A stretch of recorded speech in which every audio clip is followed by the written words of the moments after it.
వారిని కఠినంగా శిక్షించాలని చెప్పేసి కూడా కృష్ణ అమ్మమ్మతో పాటు కృష్ణ తండ్రి డేవిడ్, అదేవిధంగా కృష్ణ భార్య భార్గవి, అదేవిధంగా సోదరి కూడా పోలీసులకు మొదటి నుంచి కూడా డిమాండ్ చేస్తున్నారు. అదేవిధంగా వివిధ కుల సంఘాలు కూడా ఇదే విషయాన్ని కూడా పెద్ద ఎత్తున కూడా విషయాన్ని బయటకు తీసుకురావడం జరిగింది. చాలా వరకు కూడా కృష్ణ పోస్ట్ మార్టం అయిపోయిన తర్వాత కూడా ధర్నా రోడ్డుపై సూర్యాపేట రోడ్లపై ధర్నాలు నిర్వహించారు. కృష్ణ మృతికి కారకులైన వారిని వెంటనే కఠినంగా శిక్షించాలి, ఇలాంటి పరువు హత్యలని పునరావృతం కాకుండా అంటే ఈ విధంగా దారుణానికి పాల్పడిన వారిని కఠినంగా శిక్షించాలని చెప్పేసి కూడా వాళ్ళు ధర్నాలు చెప్పిన పరిస్థితి ఉండడం జరిగింది. ఇదే సమయంలో కృష్ణ కుటుంబానికి కూడా కావాల్సిన పరిహారం చెల్లించాలి. ఎందుకంటే పరువు హత్య చేశారు, ఎందుకంటే తమ దగ్గర డబ్బు ఉంది కాబట్టి ఏ విధంగా మాయ చేయొచ్చు, ఎవరైనా కొనొచ్చు అన్న ఉద్దేశంతో ఈ విధంగా దారుణానికి పాల్పడ్డారు. కృష్ణ చేసిన తప్పు ఏంటి, కృష్ణ ప్రేమించి పెళ్లి చేసుకోవడం తప్ప అని చెప్పేసి కూడా కుల సంఘాలు అదేవిధంగా కృష్ణ కుటుంబ సభ్యులు కూడా డిమాండ్ చేసిన పరిస్థితి ఉంది. ఇదే విషయానికి సంబంధించి మాత్రం పోలీసులు చాలా పూర్తి స్థాయిలో దర్యాప్తును కొనసాగించేసి ఈ యొక్క 5 వ్యక్తులను కూడా అదుపులో తీసుకొని ఈ రోజు ఇదే విషయానికి సంబంధించి కూడా ప్రెస్ మీట్ పెట్టే అవకాశం కనబడుతుంది. ఎస్పీ దీనికి సంబంధించి కొద్దిసేపట్లో మీడియా సమావేశం ఏర్పాటు చేసే అవకాశం ఉన్నట్టు కూడా మనకు తెలియజేస్తుంది. పోలీసులు కూడా మొదటి నుంచి చెప్తున్నారు, ఈ విధమైనటువంటి పరువు హత్యకు పాల్పడిన వ్యక్తులను ఎవరిని కూడా ఉపేక్షించము, తప్పనిసరిగా కూడా వారిని కఠినంగా శిక్ష పడే విధంగా మేము చర్యలు తీసుకుంటామని చెప్పి కూడా పోలీసులు మొదటి నుంచి చెప్తున్నారు. సో ఇప్పుడు పోలీసులు వారిపై ఎలాంటి అంటే దానికి సంబంధించి ఎలాంటి సెక్షన్స్ నమోదు చేసేసి వారిని జైలు పంపిస్తారనే విషయాలు మాత్రము వేచి చూడాలి. అట్లా సో చూస్తున్నాం కదా, కృష్ణ హత్యకు సంబంధించి కూడా భార్గవి కుటుంబ సభ్యులే ఒక ప్రణాళిక వేసుకుని పక్కా ప్లాన్ ప్రకారమే కుటుంబ సభ్యులతో కలిసి ఈ హత్య జరిగినట్టు కూడా నిర్ధారించారు పోలీసులు. అయితే ఇప్పటికీ ఈ కేసుకు సంబంధించి 5గురిని అదుపులోకి తీసుకుని పోలీసులు విచారిస్తున్నారు. ఇంకా ఏమైనా క్లూస్ బయటకు వస్తాయి, ఇంకా ఎవరైనా నిందితులు ఉన్నారా అనే కోణంలో కూడా పోలీసులు దర్యాప్తు చేస్తున్నారు. మరి ఈ ఘటనకు సంబంధించి మరి కాసేపట్లో కూడా ఎస్పీ నిజాలను బయటపెట్టే అవకాశం కూడా కనిపిస్తుంది. నిన్న సాయంత్రం 5 గంటలకు అట్లా మేము మంచిగానే ఉన్నాం. అట్లా కొద్దిసేపు అట్లా మాట్లాడుకుందాం, బయటకు వెళ్దామని చెప్పి మాట్లాడుకుందాం. అప్పటికి నేను ఫోన్ మాట్లాడుతున్నా, ఫ్రెండ్తో ఫోన్ మాట్లాడుతున్నా, అట్లా వదినతో మాట్లాడుతుంటే బైర్ మహేష్ అనే వ్యక్తి ఆయన ఫోన్ చేసిండు బంటికి ఫోన్ చేసి ఇట్లా ఏడున్నావు ఏంది అని చెప్పి అడిగి వస్తున్నావా అని చెప్పి అనగానే వస్తున్నా అని చెప్పి 5ంటికి ఎమ్మటే బయలుదేరి వెళ్ళిపోయిండు. నేను ఆల్రెడీ అప్పుడు ఫోన్ మాట్లాడుతున్నా, మా ఫ్రెండ్స్ని హోల్డ్లో పెట్టి ఫోన్ మాట్లాడుతుంటే నాకు చెప్పకుండా అట్లనే వెళ్ళిపోయిండు. 5ంటికి వెళ్ళిపోవడమే, ఇక మళ్ళీ రాలేదు ఇంటికి. పొద్దున్న దాకా కూడా రాలేదు. ఆయన బైరు మహేష్ మా అన్నయ్య మీద.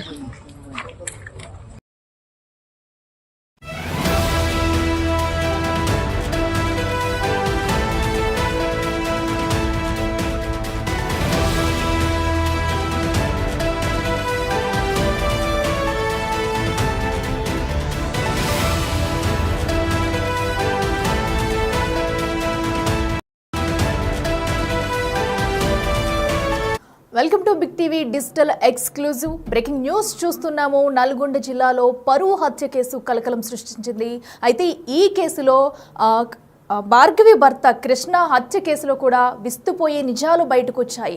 అయితే ఇప్పటికీ విచారణ ప్రారంభించి దర్యాప్తు చేసిన పోలీసులు ఈ కేసులో కంగుతినే నిజాలను బయటపెట్టారు. కృష్ణ హత్యకు సంబంధించి కూడా భార్గవి కుటుంబ సభ్యులు మొత్తంగా దీనికి ప్లాన్ చేసినట్టుగా కూడా తెలుస్తుంది. దీనికి ప్రధాన సూత్రధారిగా భార్గవి నానమ్మ బుచ్చమ్మ ఎవరైతే ఉన్నారో ఆవిడే దీనికి ఒక ప్లాన్ వేసినట్టు కూడా తెలుస్తుంది. మనం స్క్రీన్ మీద చూస్తున్నాం, బిగ్ టీవీ స్క్రీన్ మీద ఆవిడే అటు భార్గవి నానమ్మ, ఎందుకంటే తను ఇష్టం లేకుండా భార్గవి కృష్ణను ఇష్టం లేకుండా మ్యారేజ్ చేసుకుందని ఒక్క కారణంతో కూడా అటు కృష్ణను హత్య చేయించేందుకు పగడ్బందీగా ప్లాన్ వేసి ఇటు బుచ్చమ్మే మనం చూస్తున్నాం కదా స్క్రీన్ మీద, అటు భార్గవి నానమ్మ బుచ్చమ్మ ఎవరైతే ఉన్నారో ఆవిడే ఈ హత్యకు మొత్తంగా ప్లాన్ చేసి కూడా అటు నవీన్ని కూడా ప్రేరేపించింది, తన కొడుకు మనవణ్ణి కూడా హత్యకు ప్రేరేపించి కూడా ఈ హత్య జరిగేటట్లు కూడా మొత్తం దీని వెనకాల ఉన్నది కూడా తన నానమ్మ అంట కూడా విచారణలో తేలింది. అయితే ఈ కేసుకు సంబంధించి 19న ఈ నెల 19 నుంచి కూడా పక్కాగా ప్లాన్ చేసినట్టు కూడా సమాచారం అందుతుంది మనకి. సో మొత్తంగా చూసుకుంటే భార్గవి కుటుంబ సభ్యులు 4 కలిసి మరో 2 సహకారంతో కూడా కృష్ణ హత్యకు ప్లాన్ చేసినట్టు కూడా మనకి పోలీసులు నిర్ధారించారు. సో మనం చూడొచ్చు, భార్గవి అటు కృష్ణను ఇష్టం లేకుండా లవ్ మ్యారేజ్ చేసుకుంది అనే ఒక్క కారణంతో కూడా కృష్ణ హత్యకు ప్లాన్ చేశారు. ప్లాన్ చేసి నవీన్ ఎవరైతే ఉన్నారో గొంతు నులిమి కూడా ఆ కృష్ణను చంపేసి మృతదేహాన్ని నానమ్మకు చూపించేందుకు కారు డిక్కీలో వేసుకుని నానమ్మ దగ్గరికి వెళ్ళి బుచ్చమ్మకు చూపించి దాదాపు 100 కిలోమీటర్ల వరకు కూడా డెడ్ బాడీని కారులో పెట్టుకుని వెళ్ళి ట్రావెల్ చేసినట్టుగా కూడా తెలుస్తుంది మనకి. సో అయితే డెడ్ బాడీని ఎక్కడ పడేయాలో తెలియక చెల్లెలి ఇంటి సమీపంలోనే డెడ్ బాడీని పడేశారు నవీన్. అయితే ఈ హత్య కూడా పక్కా ప్లాన్ ప్రకారం జరిగినట్టు కూడా మనకి పోలీసుల నిర్ధారణలో తేలైంది. బుచ్చమ్మ ఎవరైతే ఉన్నారో ఆవిడే వీళ్ళని రెచ్చగొట్టి ఆ కృష్ణ హత్యకు కూడా ఒక కారకురాలుగా కూడా నిర్ధారించారు. సో ఇప్పుడు మనం చూస్తున్నాం బిగ్ టీవీ స్క్రీన్ మీద అటు భార్గవి అటు కృష్ణ విజువల్స్, అలాగే బుచ్చమ్మ ఎవరైతే హత్యకు ప్రేరేపించిందో ఆవిడ ఎవరైతే ఉన్నారో మనం బిగ్ టీవీ స్క్రీన్ మీద చూస్తున్నాము. వాళ్ళ నానమ్మ బుచ్చమ్మ మొత్తం మీద ఈ హత్యకు కూడా మొత్తం నవీన్ అటు ప్రేరేపించి ఉసుగొలుపుతూ కూడా హత్య జరిగేటట్టుగా కూడా పక్కా ప్లాన్ ప్రకారం చేశారు. సో అయితే ఎప్పుడైతే వీళ్ళిద్దరూ పెళ్లి చేసుకున్నారో భార్గవి కృష్ణ అప్పటి నుంచే నవీన్ నుంచి బెదిరింపులు మొదలు పెట్టారట. బెదిరింపులు వచ్చినట్టు కూడా మనకు తెలుస్తుంది. అప్పటి నుంచి బెదిరించి అయితే పక్కా ప్లాన్ ప్రకారం ఈ నెల 19న ప్లాన్ వేసుకుని కృష్ణను హత్య చేశారు. ఇక ఇదే అంశానికి సంబంధించి కూడా మరింత సమాచారం మా ప్రతినిధి పుల్లారావు అందిస్తారు. పుల్లారావు చెప్పండి, మనం చూస్తున్నాం కృష్ణ హత్య కేసుకు సంబంధించి కూడా విస్తుపోయే విషయాలు వచ్చాయి. ఎందుకంటే కుటుంబ సభ్యులే హత్య చేసేందుకు కూడా ప్రేరేపించి ఎవరైతే వాళ్ళ నానమ్మ ఉన్నారో దీనికి ప్రధాన కారకురాలుగా కూడా తెలుస్తుంది మనకి. ఇప్పుడు అసలు దీనికి సంబంధించి పూర్తి డీటెయిల్స్ ఏంటి? యాక్చువల్గా సూర్యాపేట పరువు హత్యకు సంబంధించేసి విస్తుపోయే నిజాలు అనేవి వెలుగులోకి వస్తున్న పరిస్థితి ఉంది. ముఖ్యంగా అనేక ట్విస్టులు అనేవి ఈ హత్యకు సంబంధించేసి బయటపడుతున్న పరిస్థితి నెలకొందని చెప్పవచ్చు. తన నానమ్మ కళ్ళల్లో ఆనందం చూడటం కోసం అని చెప్పేసి మనవడు ఈ విధంగా ఈ యొక్క హత్య చేశారని చెప్పేసి కూడా ఒప్పుకున్నట్లు కూడా మనకు తెలియవస్తుంది.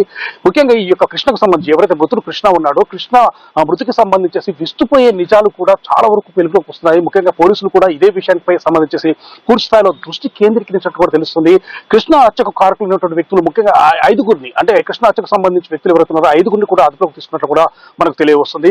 కృష్ణ హత్యకు ప్రధాన కారకుడిగా కృష్ణ భార్య అయినటువంటి భార్గవి యొక్క అన్నయ్య అయినటువంటి నవీన్, అదేవిధంగా అతని యొక్క తల్లిదండ్రులు, వారితో పాటు బైరు మహేష్ వీరందరినీ కూడా అదుపులోకి తీసుకున్నట్లు కూడా మనకు తెలియవస్తుంది. మొత్తంగా 5 వ్యక్తులను కూడా పోలీసులు అదుపులోకి తీసుకొని విచారిస్తున్నారు. ఈ విచారణలో చాలా విసుపోయే విషయాలు మాత్రం చెప్పుకుంటూ వస్తున్నారు. ఎందుకంటే భార్గవి అంటే నవీను కృష్ణ ఇద్దరు కూడా మొదటగా స్నేహితులుగా ఉన్నటువంటి పరిస్థితి ఉండడం జరిగింది. సో వీరి యొక్క స్నేహం అనేది చాలా కాలం కూడా కొనసాగింది. కృష్ణ అదేవిధంగా బైరు మహేష్ నవీన్ వీరు ముగ్గురు కూడా స్నేహితులుగా ఉన్న పరిస్థితుల్లో కొంతకాలం క్రితము అంటే 307 కేసు నిమిత్తము భార్గవి అన్నైనటువంటి నవీను అదేవిధంగా అతని యొక్క తండ్రి అయినటువంటి సైదులు ఇద్దరు కూడా 307 కేసు కింద జైలుకు వెళ్ళిన పరిస్థితి అయితే ఉంది. ఈ సమయంలో కృష్ణ వారింటికి తరచుగా వెళుతూ ఉన్న క్రమంలోనే ఆ సమయంలోనే నవీన్ చెల్లెలైనటువంటి భార్గవిని కృష్ణ లవ్ చేయడం జరిగింది. ఇద్దరు కూడా పరస్పరం ప్రేమించుకున్న తర్వాత ఇద్దరు కూడా 5 నెలల క్రితం వివాహం చేసుకున్న పరిస్థితి ఉంది. సో ఎప్పుడైతే జైలు నుంచి నవీన్ గాని అదే విధంగా అతని తండ్రి సైదులు గాని విడుదలై వచ్చిన తర్వాత వీరి యొక్క ప్రేమ వివాహం తెలుసుకొని కృష్ణపై మాత్రం కక్ష పెంచుకున్నట్లుగా తెలుస్తుంది. ఇదే సమయంలో యొక్క నవీన్ నానమ్మ అంటే సైదుల తల్లి వీరు ఈ యొక్క ప్రేమ వివాహం అనేది నచ్చలేదు. ఎందుకంటే ఖచ్చితంగా ఈ విధంగా తన కులంకు సంబంధించిన వ్యక్తిని కాకుండా వేరే కులం పర్సన్ ని తన మనవరాలు పెళ్లి చేసుకుంది కాబట్టి ఆ వ్యక్తిని అంతమొందించాలని చెప్పేసి కూడా నవీన్ తో చెప్పినట్లుగా తెలుస్తుంది. సో ఇదే సమయంలో నవీన్ నాయనమ్మకు కూడా మాట ఇచ్చేసి నాయనమ్మ కళ్ళలో ఆనందం చూడటం కోసం అని చెప్పేసి ఈ విధంగా కృష్ణను చంపడం కోసం అని గత 2-3 నెలలుగా కూడా స్కెచ్ వేస్తున్నట్టు కూడా మనకు తెలియవస్తుంది.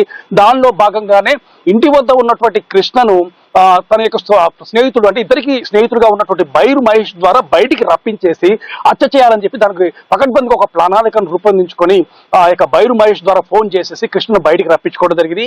బయటకి రప్పించుకున్న తర్వాత ఈ యొక్క ఎవరైతే భార్గవి అంటే మృతురాలు భార్య ఉంది భార్గవి తల్లిదండ్రులు అయితేంది నవీను అతనితో పాటు అతని యొక్క సోదరుడు మొత్తం ఈ ఇద్దరు ప్లస్ భార్గవి యొక్క తల్లిదండ్రులు అదేవిధంగా బైరు మహేష్ మొత్తం 5 కలిసేసేసి ఒక ప్రణాళికబద్ధంగా కృష్ణను బయటికి రప్పించుకొని కృష్ణను గొంతు నులిమి చంపేసి బండరాయితో మోది చంపేసిన తర్వాత వాళ్ళు ఆ యొక్క మృతదేహాన్ని అంటే కృష్ణ మృతదేహాన్ని కారి డిక్కీలో వేసుకొని వచ్చేసి వారి యొక్క నానమ్మకు చూపించేసేసి అదేవిధంగా కృష్ణ మృతదేహం కనబడకుండా చేయాలని చెప్పేసి పక్కటిబందిగా ప్లాన్ చేసేసుకుని అన్ని రకాల అంటే ఆ మృతదేహం కనబడకుండా చేయాలన్న ఉద్దేశంతో చాలాసేపు ఆ యొక్క డెడ్ బాడీని కారి డిక్కీలో ఉంచుకొని బయట మొత్తం తిరిగారు. కాకపోతే వారి ప్రయత్నం అనేది సఫలం కాకపోయేసరికి ఆ యొక్క కృష్ణ మృతదేహాన్ని మూసీ కెనాల్ పక్కన అంటే పిల్లల మరి సమీపంలో ఉన్నటువంటి మూసీ కెనాల్ పక్కన యొక్క కృష్ణ మృతదేహాన్ని ఉంచేసేసి అక్కడి నుంచి వాళ్ళు వెళ్ళిపోయిన పరిస్థితి ఉంది. వెళ్ళిన తర్వాత పోలీసులకు లొంగిపోయినట్లు కూడా తెలుస్తుంది. కాకపోతే పోలీసులు మాత్రం ఇటు విషయాన్ని మాత్రం గోప్యంగా ఉంచారు. ముఖ్యంగా నవీన్ ని ఆల్రెడీ పోలీసులు అదుపులో తీసుకున్నట్లుగా కూడా మనం మర్డర్ జరిగిన విషయం రోజే చెప్పడం జరిగింది. కాకపోతే పోలీసులు పూర్తి స్థాయిలో దర్యాప్తు జరగడానికి కోసం అని చెప్పి ఇంకా క్లూస్ దొరుకుతాయన్న ఉద్దేశంతో ఈ విషయాన్ని గోప్యంగా ఉంచినట్లు కూడా తెలుస్తుంది. సో మొత్తంగా చూసినట్లయితే మాత్రం పోలీసుల అదుపులో మాత్రం 5 ఉన్నట్టు తెలుస్తుంది. కృష్ణ మృతికి కారకులైనటువంటి ఈ యొక్క 5 పూర్తి స్థాయిలో విచారించిన తర్వాత ఈ యొక్క విషయాలు మొత్తం బయటకు వస్తున్నాయి. అంటే 2 నెలల క్రితమే కృష్ణను అంతమొందించాలని చెప్పి ప్రణాళికలు రూపొందించుకున్నారు. దాన్ని అమలు పరిచేందుకోసం అని చెప్పి ఈ కృష్ణకు నవీన్కి మరో మిత్రుడైనటువంటి బైరు మహేష్ ద్వారా అతను రప్పించుకొని ఇక మర్డర్ చేసినట్టు కూడా మనకు తెలియవస్తుంది. సో ఈ జరిగిన తర్వాత కూడా కృష్ణ మృతదేహాన్ని కనబడకుండా చేయడం కోసం, మాయం చేయడం కోసం అనేక రకాల ప్రయత్నాలు చేశారు. కాకపోతే ప్రయత్నాలు అనేవి సఫలం కాకపోవడం వల్ల అక్కడ మృతదేహాన్ని ఉంచిపోవడంతో మొత్తం కూడా విషయం అనేది వెలుగులోకి రావడం జరిగింది. సో ఈ మర్డర్ చేశాం కాబట్టి తప్పనిసరిగా ఇది వెలుగులోకి వచ్చే అవకాశం ఉందని ముందస్తుగానే భార్గవి సోదరుడు నవీన్, అదేవిధంగా బైరు మహేష్ వీళ్ళందరినీ కూడా వీళ్ళు కూడా పోలీసులకు లొంగిపోయినట్లుగా మనకు తెలుస్తుంది. మొత్తంగా ఇదే కోణంలో ఉందా, ఇంకా వేరే కోణంలో కూడా పోలీసులకు దృష్టి కేంద్రించారు. కాకపోతే ఇది పరువు వచ్చగానే పోలీసులు మాత్రం మొదటగా గుర్తించేసి వీళ్ళని అదుపులో తీసుకున్న తర్వాత వీరికి సంబంధించేసి పూర్తిగా ఎంక్వైరీ చేసిన తర్వాత ఈ విషయాలన్నీ అంటే కృష్ణను అంతమొందించేందుకు ఈ విధమైన ప్రణాళికలు రూపొందించాలన్న విషయాలు మొత్తం కూడా బయటకు వచ్చిన పరిస్థితి అయితే ఉండడం జరిగింది. మొత్తంగా చూసినట్లయితే మాత్రం ఈ 5 నిందితులు కూడా పోలీసులు అదుపులోనే ఉన్నారు. వారిని ఇంకా పూర్తి స్థాయి ఎంక్వైరీ చేస్తున్నారు. దీనికి సంబంధించేసి కొద్దిసేపు